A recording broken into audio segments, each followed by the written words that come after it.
Assalamualaikum warahmatullahi wabarakatuh. Perkenalkan, nama saya Irma Rizkiana, NIM 3619057 dari jurusan Manajemen Dakwah. Di sini saya akan menjawab soal dari nomor 1, yaitu rekrutmen tenaga.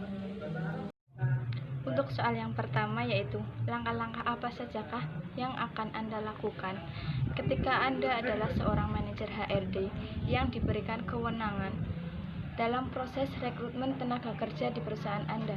Jelaskan disertai contoh. Untuk menciptakan MSDM yang profesional, kunci utamanya terletak pada rekrutmen tenaga kerja. Untuk mencari karyawan yang berkualitas dan profesional itu tidak mudah. Proses perekrutan karyawan sangat dibutuhkan untuk menyaring karyawan yang ingin melamar di perusahaan tersebut. Dalam suatu perusahaan, proses rekrutmen menjadi salah satu proses yang cukup penting untuk menentukan baik tidaknya pelamar kerja. Terdapat sejumlah proses yang harus dilakukan oleh perusahaan dalam merekrut sejumlah karyawan sesuai dengan kebutuhan. Tujuan dilakukannya rekrutmen adalah menyediakan sekumpulan calon karyawan yang memenuhi syarat agar konsisten untuk membantu mengurangi kemungkinan keluarnya karyawan yang sudah bekerja lama. Proses rekrutmen yang efektif akan dibutuhkan oleh setiap perusahaan. Selain itu, untuk memenuhi kebutuhan SDM yang kompeten, hal ini juga bisa digunakan untuk meningkatkan citra sebagai perusahaan yang berkualitas dan dinamis. Langkah pertama yang harus dilakukan oleh HRD untuk merekrut tenaga pelamar kerja, yaitu adalah menganalisis posisi jabatan yang dibutuhkan sekarang ini. Jika sudah ditentukan posisi apa saja yang sedang kekurangan pegawai atau karyawan, maka HRD akan merencanakan perekrutan pegawai. Proses perekrutan yang selanjutnya adalah perusahaan harus menyusun perencanaan untuk posisi yang dibutuhkan.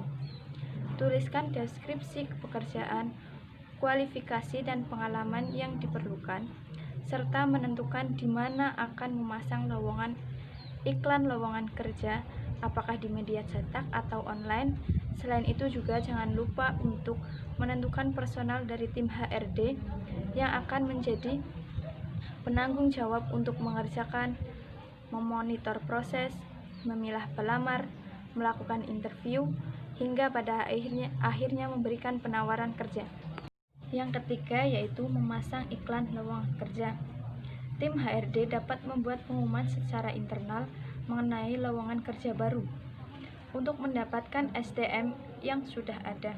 Kemudian, pilihlah media untuk memasang iklan tersebut, seperti media cetak atau online yang memiliki pangsa pasar pembaca yang sesuai dengan kebutuhan perusahaan. Selain itu, tim HRD juga bisa menggunakan jasa portal pencari kerja secara online seperti Jobstreet, Indojobs. Halaman LinkedIn perusahaan juga dapat digunakan untuk menarik pelamar yang berkualitas. Tim HRD juga dapat melakukan search berdasarkan filter untuk memasang iklan pada link menemukan kandidat yang lebih berkualitas. Yang nomor 4 yaitu memproses lamaran kerja dan melakukan wawancara. Dengan adanya iklan lowongan kerja yang efektif, maka lamaran kerja akan segera berdatangan. Sebelum itu terjadi, pastikan tim HRD telah menyiapkan kriteria pilihan untuk membantu proses eliminasi, seandainya para pelamar kerja terlalu banyak jumlahnya. Seperti contoh, misalkan pada perusahaan tersebut membutuhkan posisi di bidang administrasi, maka HRD harus mencantumkan kriteria yang sesuai dengan bidang tersebut.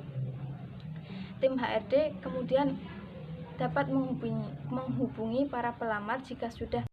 Tim HRD dapat menggunakan telepon untuk melakukan wawancara singkat atau prawawancara untuk meyakinkan bahwa calon tersebut telah sesuai dengan dan cukup berkualitas untuk diundang wawancara secara langsung. Yang kelima yaitu memilih kandidat yang sesuai dengan dan membuat penawaran kerja. Jika sudah melakukan semua langkah-langkah tersebut, maka tim HRD siap untuk memilih memilih kandidat yang sesuai dengan kebutuhan perusahaan. Kemudian persiapkan penawaran dan kontrak kerja yang sesuai dengan posisi dan jabatan tersebut. Buatlah surat pemberitahuan dan ucapan terima kasih kepada para kandidat yang belum diterima untuk bekerja. Soal yang kedua yaitu, lalu ketika Anda menjadi seorang pelamar kerja di sebuah perusahaan ternama yang Anda idam-idamkan, langkah-langkah apa yang Anda lakukan agar diterima di perusahaan tersebut? Jelaskan disertai contoh. Langkah pertama yang harus dilakukan yaitu menunjukkan pengalaman sesuai dengan pekerjaan tersebut. Perusahaan tentunya ingin mempekerjakan orang yang sudah berpengalaman di bidangnya sesuai dengan yang dicari. Hal ini dimaksudkan agar perusahaan tidak lagi mengajarkan si pekerja dari nol karena akan membutuhkan waktu yang lama. Yang kedua yaitu saat wawancara, gunakanlah istilah yang sesuai dengan bidang kerja. Yang ketiga yaitu berkatalah dengan jujur dan tidak terlalu melebih-lebihkan. Saat wawancara, jawablah seluruh pertanyaan sesuai dengan kepribadian yang dimiliki. Jangan sampai ada yang mengada-ngada jawaban karena nantinya pasti akan merugikan. Yang selanjutnya yaitu jangan menunjukkan antusiasme pada gaji yang diharapkan. Banyak orang yang hanya mempertimbangkan besarnya gaji saja tanpa memikirkan seberapa berat sebuah pekerjaan tersebut, atau lebih parah lagi, jika menyadari kapasitasnya untuk melakukan sebuah pekerjaan itu nantinya. Sekian jawaban yang bisa saya sampaikan, kurang lebihnya mohon maaf. Terima kasih. Wassalamualaikum warahmatullahi wabarakatuh.